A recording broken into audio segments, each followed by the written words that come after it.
तो ये important finger है आपके लिए, सबके लिए सबसे इम्पोर्टेंट फिंगर।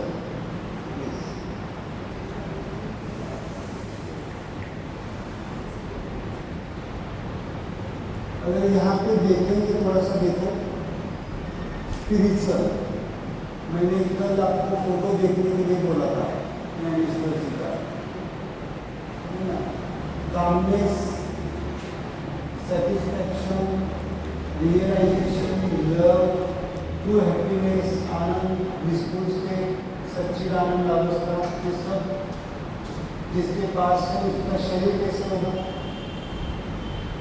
निग्रहित रहेगा, बीमारियों से मुक्त रहेगा।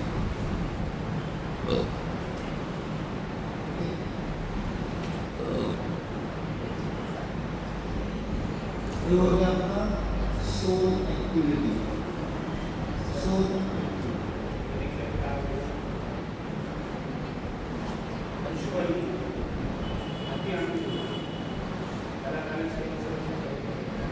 एक्साइटमेंट,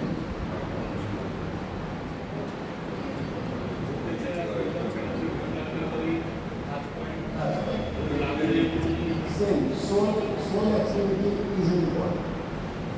सोल के सरेंडर्स में जाना।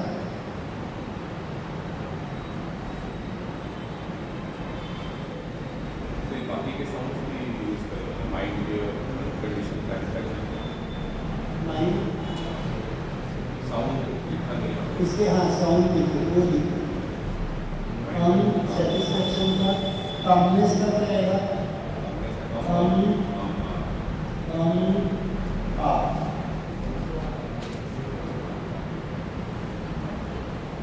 इसका क्या रहेगा?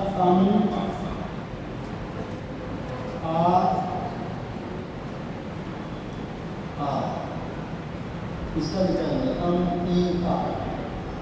और इसका क्या रहेगा?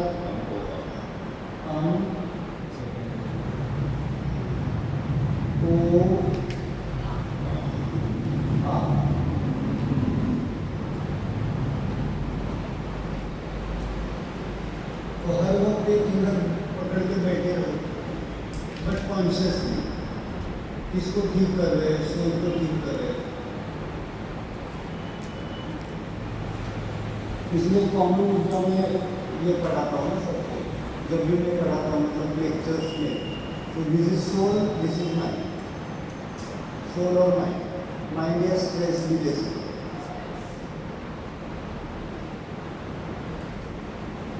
ओके,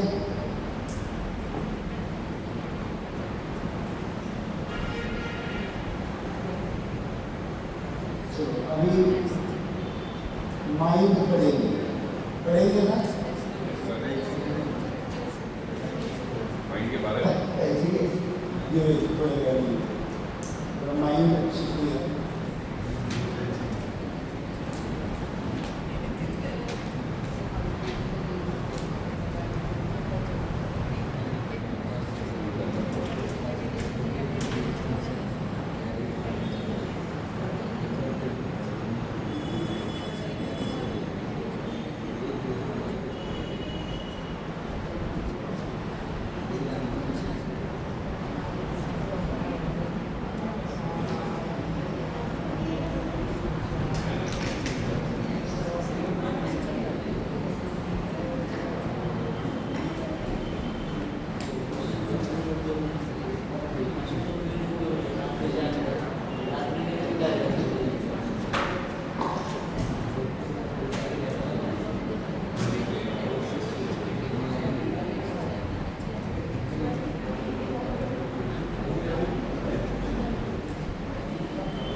मन कैसे हो जाएगा आपका? आनंदमय, कामनी, शांति के साथ, है ना। देन अनकंडीशनल लव, रियलाइजेशन, समझदारी, कैसे बर्ताव होगा मन का? शांति के साथ, आनंद के साथ, समृद्धि के साथ, सेटिस्फैक्शन के साथ। और अगर वो मन सोल से के कंट्रोल में नहीं है या फिर सोल से जुड़ा हुआ नहीं है, कंट्रोल नहीं होगा, सोल से जुड़ा हुआ नहीं है, जीवात्मा से जुड़ा हुआ नहीं है, तो क्या क्या बर्ताव करेगा उसको देखिए। मन जुड़ा हुआ तो कैसे जिएगा? बहुत मिनिमम उसकी चीजें होगी। पर जो मन जुड़ा हुआ नहीं है या फिर मन अपना काम कैसे करता है, सोल के साथ होगा तो वो काम उतने ही लेवल पे काम करेगा, लेकिन सोल से या फिर सोल का एक फंक्शन अलग है और मन माइंड कैसे काम करता है, सिंपल सी बात है, माइंड अपना ही काम कैसे करता है।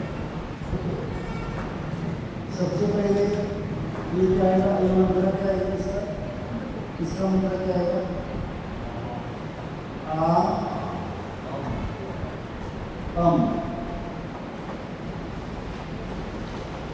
फोर्स क्या है इसका?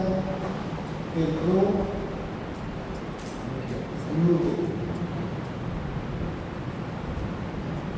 यहाँ पे लिख के रखिए। मन का काम, मन कैसे प्रेजेंट होता है, मैनिफेस्ट होता है, इसके मैनिफेस्ट मतलब क्या है? कैसे प्रकट होता है इस दुनिया में, प्रकटीकरण, मैनिफेस्टेशन। सबसे मन की पहली एक्टिविटी होती है वृत्ति। शब्द सुना आपने? वृत्ति शब्द सुना आपने? मन की वृत्ति, टेंडेंसी या फिर उसको कहते हैं माइंड स्पिरिट, स्वभाव।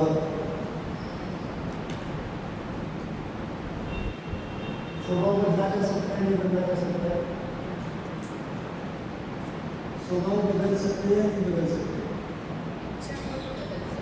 हाँ, बदल सकते।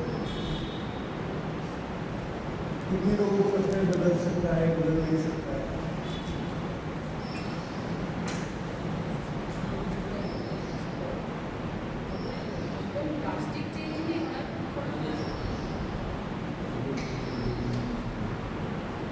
फिर बदल क्यों नहीं रहा? फिर बदल क्यों नहीं रहा?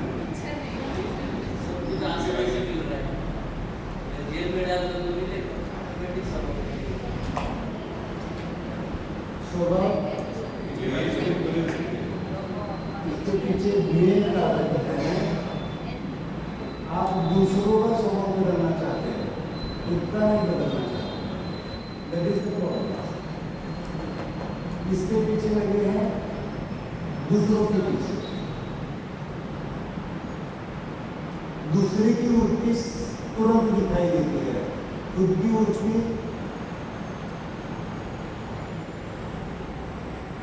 दूसरे की वृत्ति तुरंत दिखाई देती है, ये इस वृत्ति का है। लेकिन हम भूल जाते हैं एक फिंगर उस तरफ है, 4 फिंगर हमारी तरफ। क्योंकि स्वभाव बदला जा सकता है दूसरों का नहीं, खुद का ही। दूसरों का बदलने जाएंगे तो गिर पड़ेंगे, है ना? दूसरों का स्वभाव बदलने में जाओ ही मत, अपने ऊपर उठती स्वभाव। अब ये उठती 2 टाइप की होती है, लिखे आगे यहाँ पे प्रायोजन होता है। एक है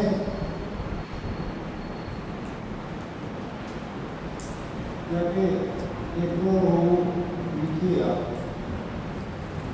इसका क्या है, मंत्र क्या है इसका?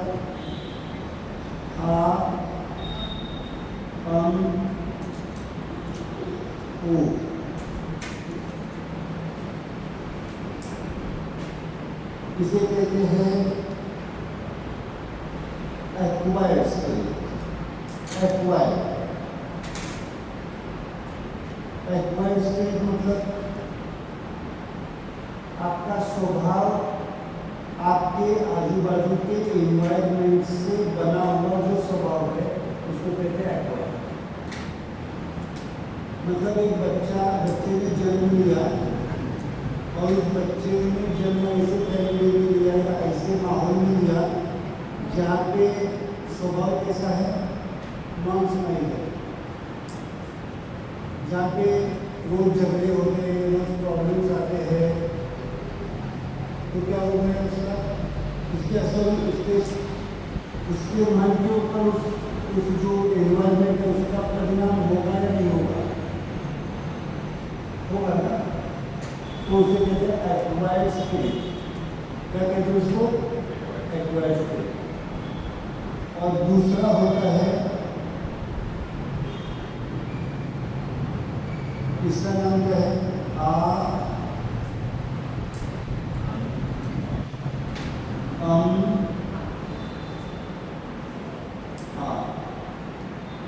इसको कहते हैं इनहेरिटेड स्टेट।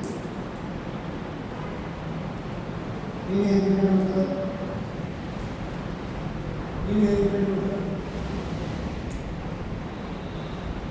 हम लेके आए, जन्मों से कैरी करके आए मूल स्वभाव। सिंपल सी भाषा में दो मूल स्वभाव, एक होता है मूल स्वभाव और दूसरा होता है आजू बाजू की परिस्थिति की वजह से हुआ हुआ स्वभाव। तो बहुत सारे आपको उदाहरण मिलेंगे कि मूल स्वभाव बिल्कुल शांति आनंद में होता है और एक्वायर्ड स्वभाव मतलब बाहर का स्वभाव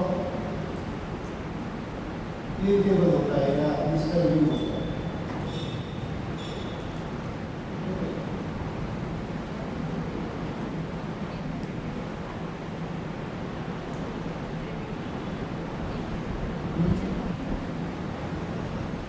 कौन सी मुद्रा, हेट्रो का, न्यूट्रो का।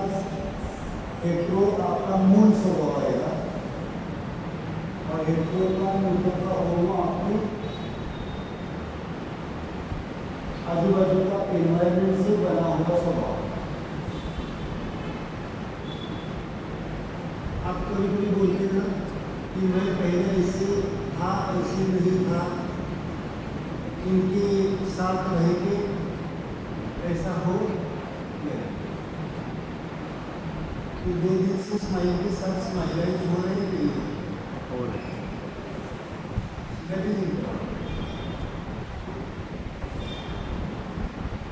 तो मूल स्वभाव का नॉन स्माइलिंग नहीं है। वहाँ पे लिखे हैं कि सबसे मूल स्वभाव जो है वो आनंदमय ही है, सोल से जुड़े हुए हैं ना। लेकिन उसको हम नहीं समझ पा रहे कि हमारा मूल स्वभाव कैसे हो गया, नॉन स्माइलिंग। जिस व्यक्ति का मूल स्वभाव सोल के साथ है वो कैसे रहेगा, प्रतिकूल परिस्थिति में भी आनंद में रहेगा। इसीलिए अगर आप देखेंगे तो बहुत सारे लीडर्स अभी तक की हिस्ट्री के ऐसे तो प्रतिकूल परिस्थिति में भी स्टेबल थे, डिस्टर्ब नहीं होते थे, क्योंकि उनका मूल स्वभाव किससे जुड़ा होगा, सोल से जुड़ा होगा। That is inherited state.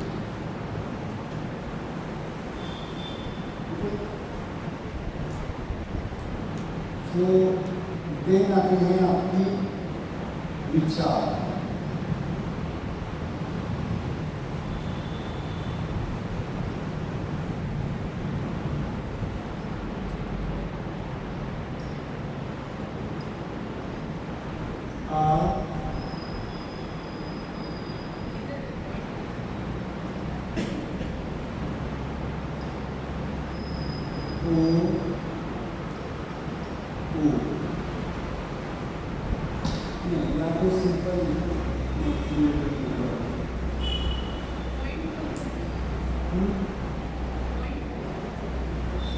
Point कौन सा है?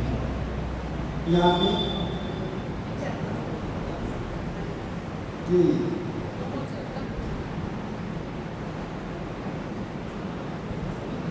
यहाँ पे आते हैं आपके रीजनिंग।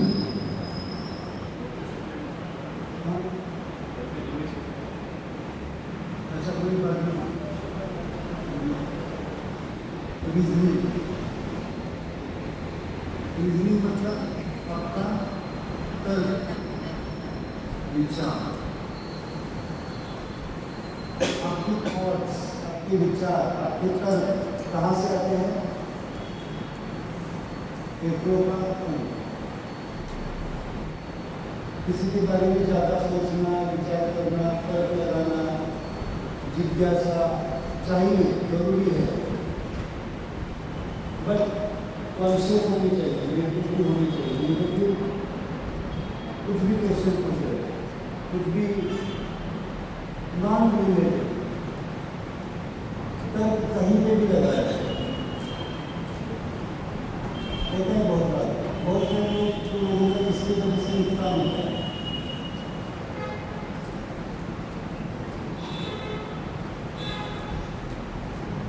कभी कभी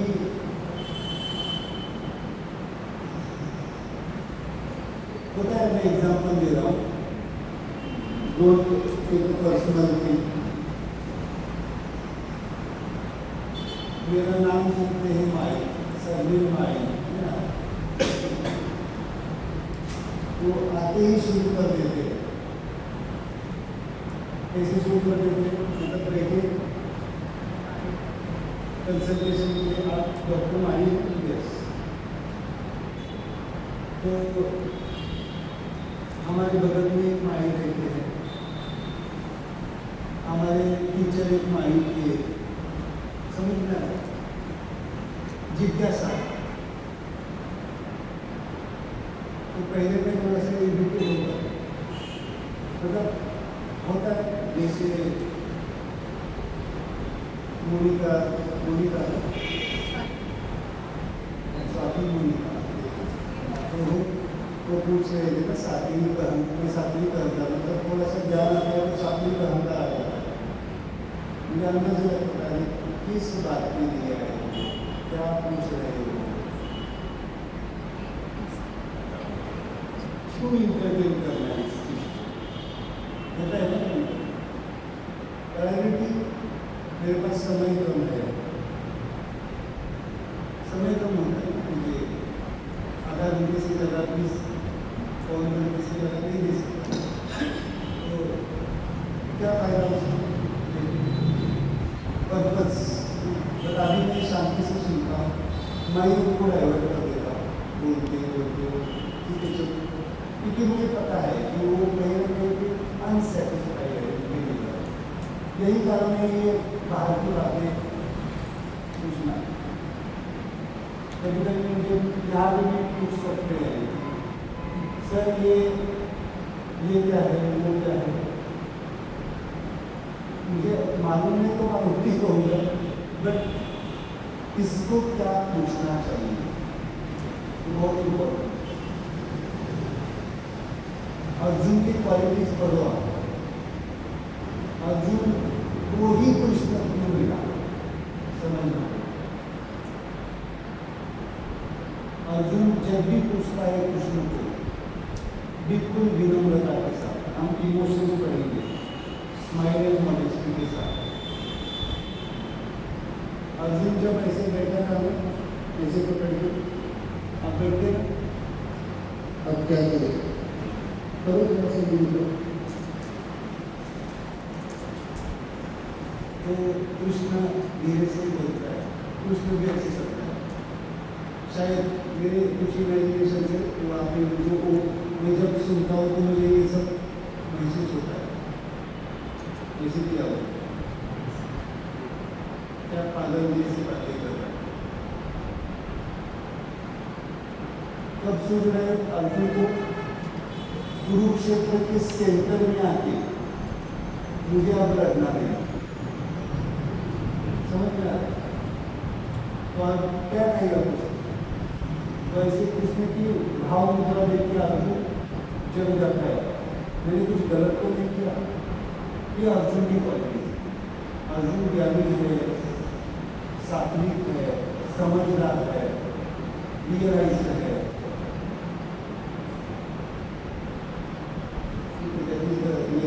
तब कृष्ण मिलता है, ऐसे ही कृष्ण नहीं मिलेगा। कृष्ण मिलने के लिए पहले क्या करना पड़ेगा? अर्जुन। तो फिर मिस इंटरप्रिटेशन होता है, मिस इंटरप्रिटेशन हो सकता है। So that is very important. Arjun की क्वालिटीज, मतलब किसको क्या पूछना चाहिए, इसमें बट कोई पर्सनली कभी आपने कुछ पूछा होगा और मैंने कुछ मैं उस टाइम पे क्या करता हूँ, स्माइल करता हूँ। और अगर सच में बहुत ही हो रहा है तो मैं बोलता हूँ ठीक है, आप मुझे नहीं मालूम क्या होता है ऐसा नहीं। आप किसके बारे में पूछेंगे तो मुझे काम देना ही पड़ेगा।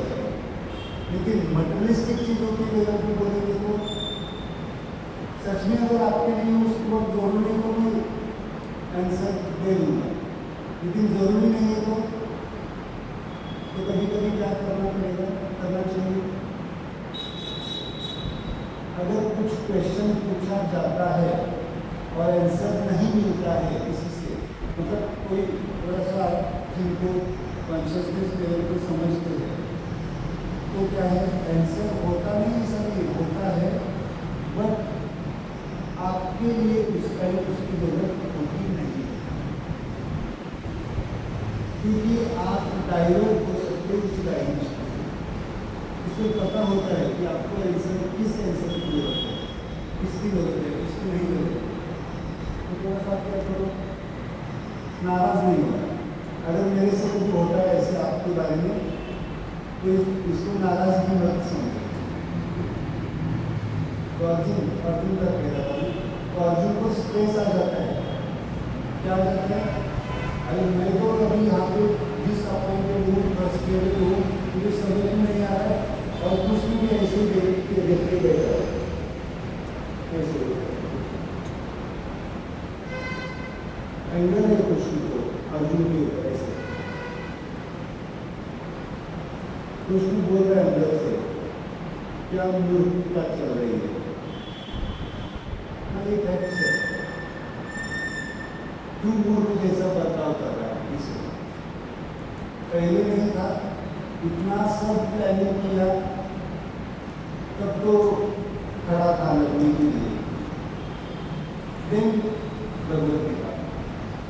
लेकिन अर्जुन टू ब्यूटिफुली पोलाइट, बहुत पोलाइटली उसने पूछा आगे जाके, नहीं मुझे नहीं समझ में आ रहा है, मुझे कर्म क्या है, संन्यास क्या है, नहीं समझ में आ रहा। समझ रहा है क्वेश्चन का आंसर कैसे पूछना चाहिए? That is the neutral quality of the शिष्य। सो दैट्स पंकज सर से मैं कुछ पूछता हूँ तो कभी कभी जस्ट मुझे समझ में आता है, आगे नहीं पूछना है, बस हो गया।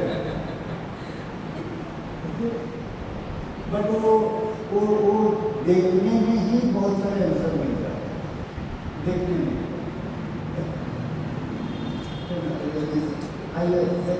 Different dimension.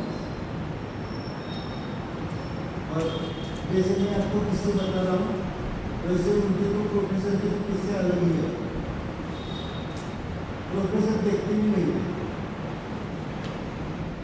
देख के तो पता चलता है पूछना चाहिए नहीं पूछना चाहिए, पूरा इग्नोरेंस। मतलब कोई जो चीज़ आप पूछ रहे हैं जो अभी आपके काम की नहीं है उसकी तरफ देखते भी नहीं। जो प्रोफेसर की मतलब होती है चीज़ें, हमें लगता है यार ये मेरे तरफ ध्यान नहीं है। आपको क्या लगता है? आपके सबकी तरफ ध्यान नहीं है, सबकी तरफ है।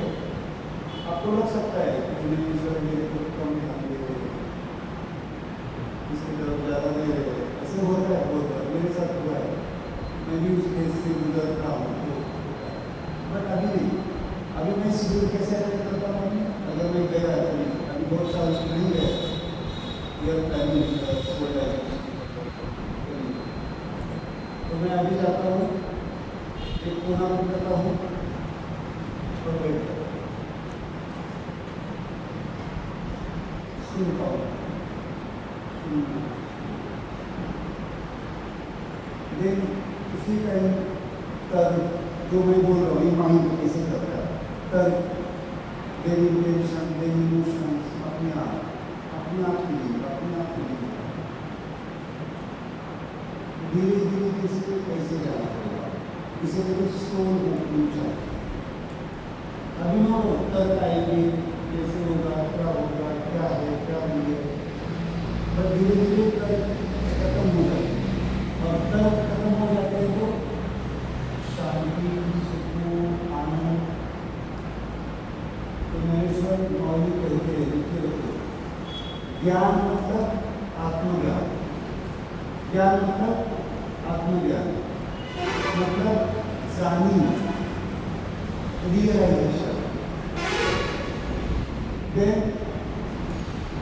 विज्ञान मतलब जो जाना जाता है,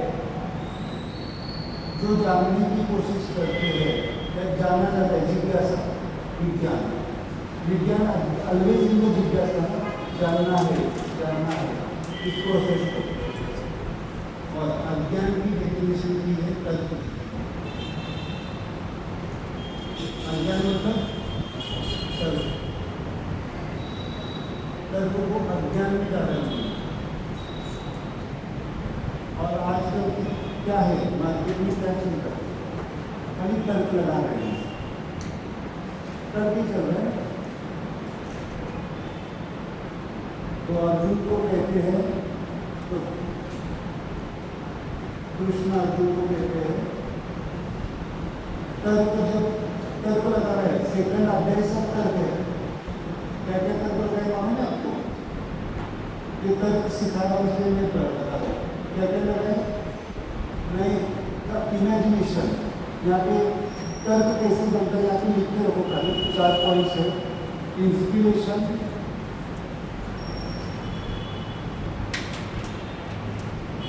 इंस्पिरेशन इज न्यू, तो आपको इसके लिए होगा hetero is imagination,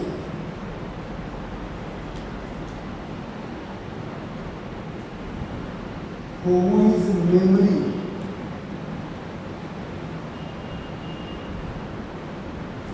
and neuro is intelligence.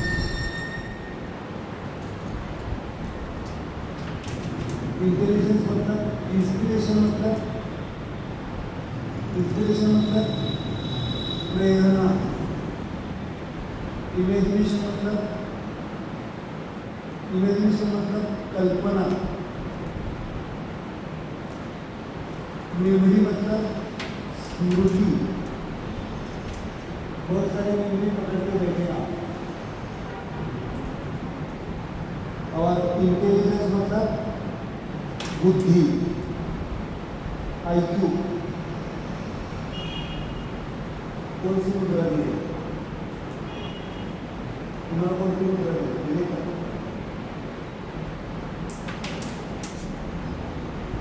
ये एक कारण है, बाकी जो गोष्टी है बॉडी से तो नहीं है, तो ये कारण क्या तर्क लगा रहे हैं? अगर मैं युद्ध करूँगा तो ये सब मर जाएंगे, ये मरेंगे तो हमारा खून नहीं रहेगा, फिर स्वैराचार होगा, बहुत तर्क लगाए। फिर कृष्ण बोलता है हो गया अब ले और लड़, बाकी बहुत कुछ है।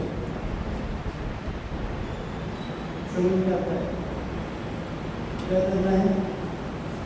ले और लड़, मत करके लगा, ऐसा होगा वैसा होगा, ये होगा वो होगा, होता है ना। इमेजिनेशन जाते हैं यहाँ पे है और चांद पे जाके बैठे